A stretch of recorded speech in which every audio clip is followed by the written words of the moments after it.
Yes, we are to proceed for the Barbers Trade Union.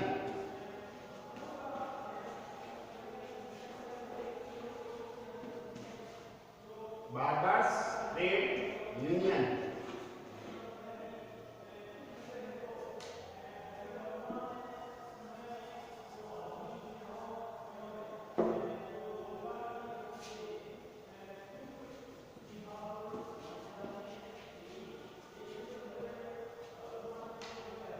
देखिए page number 63 in our book, page number 63 पे देखिए third paragraph. Chandu was my senior by about 6 months and he always took the lead in all matters. Writer है first person में, story telling कर रहे हैं अपने लिए. क्या बता रहे हैं कि चंदू है वो मेरे से 6 महीने बड़ा था. तो 6 महीने बड़ा होना कोई बड़ा भारी अक्षर नहीं होता है भाई. दबी 6 महीने बड़ा था तो बड़ा था, पर ही always took lead in all matters. ये देखो बचपने में बेटा स्कूल टाइम में 6 महीने का टाइम भी उनको एक सब्सटेंशियल ड्यूरेशन लगता है. तो 6 महीने बड़ा था और हर मामले में मेरे से आगे ही रहता था, अव्वल रहता था. And I willingly followed because truly he was a genius at catching wasps and at pressing the poison out of their tails, at trying their teeny legs to cotton thread and flying them, while I always got stung on the cheeks if I dared to go anywhere near the platform of the village. Well, where these insects settled on the puddles to drink water. I have already told you so many times to observe the writing style of these great writers. जो बड़े writers हैं बेटा उनकी writing style आप देखेंगे, समझेंगे तो आपको पता चलेगा कि अपने में और उनमें कहाँ अंतर है. देखिए लगभग पूरा पैराग्राफ एक सेंटेंस से ही कर देते हैं. Sequence is there, chain of ideas followed by one another. ये क्या कह रहे हैं देखो, I willingly followed. Willingly means इच्छापूर्वक, कोई जबरदस्ती कोई बाध्यता नहीं थी बिल्कुल भी, पर मैं मेरी स्वेच्छा से चंदू का अनुसरण करता था, चंदू को फॉलो करता था. अब कारण भी देखो, आप और मैं कोई भी अगर किसी भी व्यक्ति का अनुसरण करते हैं, फॉलो करते हैं, तो हमारे पास पर्याप्त रूप से उसको फॉलो करने के कारण होते ही हैं. ऐसा ही राइटर्स के साथ भी है. तो कारण भी अपने को बता रहे क्यों. Truly he was a genius. Genius आपको पता है बड़ा एक्स्ट्रा ऑर्डिनरी कैलिबर. जीनियस था चंदू. किस मामले में पता है जीनियस किस मामले में था? कैचिंग वेस्प्स. अपने बाप ततैये होते हैं ना जो पीले पीले, उनको पकड़ने में मास्टरी थी भाई चंदू की. चंदू उन ततैयों को पकड़ता ही नहीं था खाली, आगे और देखो. And at pressing the poison out of their tails. उनकी पूंछ से उनका जहर भी निकालता था उनको दबाकर. Is it possible? Very tough job. ततैये को पकड़ना पहली बात तो बड़ा मुश्किल काम है, फिर पकड़कर उसके पूंछ में से उसका जहर निकालना और भी दुष्कर काम है. और आगे देखिए, at time they tiny legs to cotton thread. फिर उनके जो छोटे छोटे पंजे, इनको अपने बोलते हैं पैर, उनको सूती धागे से बांधता और फिर उनको उड़ाता. सूती धागे से बांधता और और फिर उड़ाता, तो कंट्रोल किसके हाथ में रहेगा? कंट्रोल चंदू के हाथ में। देखिए बेटा, बात तो बड़ी सिंपल सी है, पर इसमें बड़ा एक मैसेज छुपा हुआ है।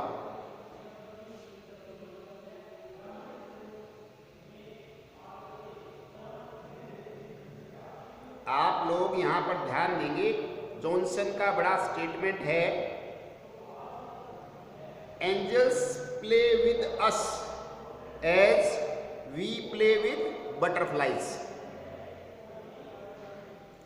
जैसे बच्चे या हम लोग समझें, बटरफ्लाई समझते हो आप? तितलियां बाग बगीचे में होती है, बच्चे उनको पकड़ लेते हैं पीछे से जाके, फिर कोई उनको किताब में कॉपी में दबा देता है, कोई थोड़ी दूर ले जाके उड़ा देता है, कोई कुछ कोई कुछ, पर दूसरे पर नियंत्रण करके एक बड़ा सैडिस्टिक टाइप का आनंद अनुभव करता है मनुष्य।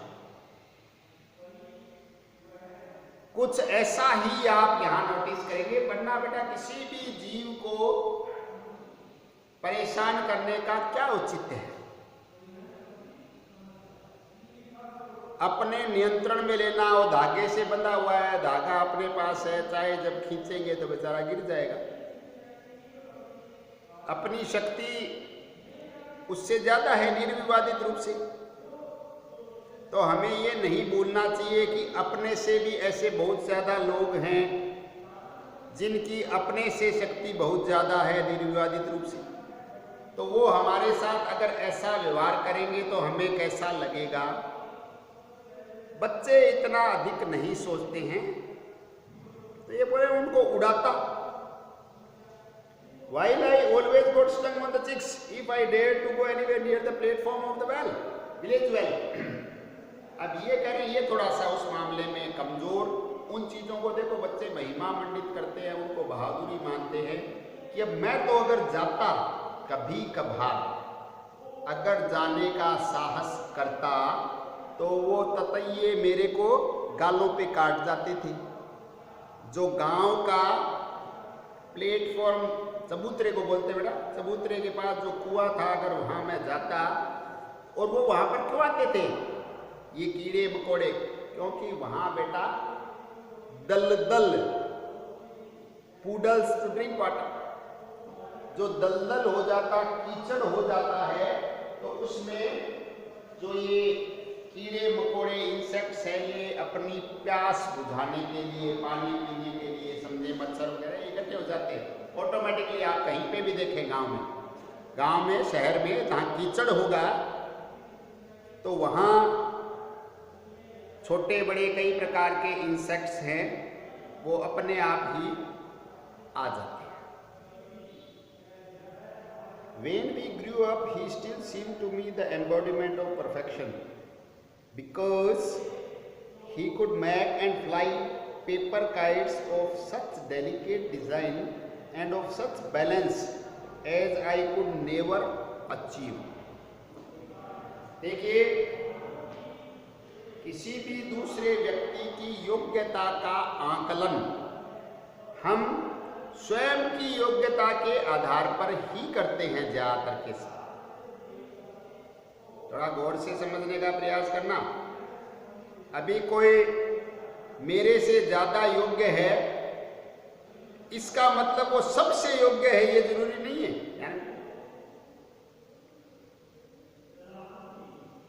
अब ये क्या कह रहे हैं, देखो कि जब हम थोड़े बड़े हो गए तो मैं चंदू को फिर भी परफेक्शन का एम्बोडिमेंट क्या होता है बेटा पता? प्रतिरूप, साक्षात प्रतिमा की परफेक्शन अगर कहीं है तो वो चंदू में है। और परफेक्शन को आपको पता है कि हर कोई फॉलो करना चाहता है। परफेक्शन मीन्स आइडियल, आदर्श। ये चंदू है, वो मेरा आदर्श था।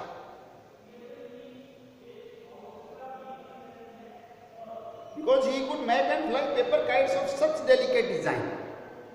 ये देखिए, अब कारण आपको पता चलेगा तो ये बस इस कारण चंदू है बेटा थोड़ा सा एक्टिव बच्चा है, ये इन बातों से जाहिर हो रहा है कि वो कागज की पतंग बनाने में भी माहिर था। कागज की पतंग खाली बनाना ही नहीं, उड़ाना भी जानता था, उनको बैलेंस भी बड़ा अच्छा रखता था। तो बच्चों के लिए ये बेटा एक अपने आप में मिरेकल होता है कि अरे पतंग खुद बना लेता है और फिर उड़ाता भी है और उसका बैलेंस भी बड़ा अच्छा है। इसका मतलब वो इसके लिए मास्टरमाइंड ही हो गया, ये समझे कि बहुत शानदार व्यक्तित्व हो गया।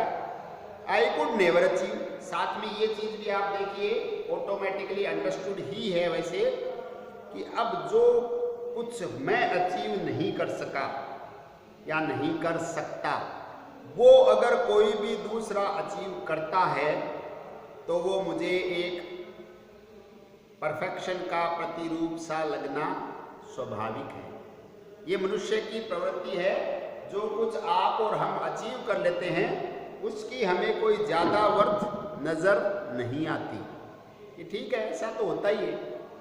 जबकि बाय द वे हो सकता है जो आपने अचीव किया हो वो दूसरे के लिए बड़ा दुष्कर कार्य हो, किसी के लिए आप भी परफेक्शन हो सकते हैं। It depends on your capability, your calibre, your working style. To be sure he was not so good at doing sums at school as I, perhaps because his father apprenticed him early to the hereditary profession of the barber's caste and sent him out hair cutting in the village, and he had no time for the home task which our schoolmaster gave us. देखिए बेटा, किसी की अगर हम पक्ष वकालत लेते हैं तो उसकी फिर साथ में रीजनिंग भी बताते हैं। एक चीज में चंदू को कमजोर बताया है, किसमें?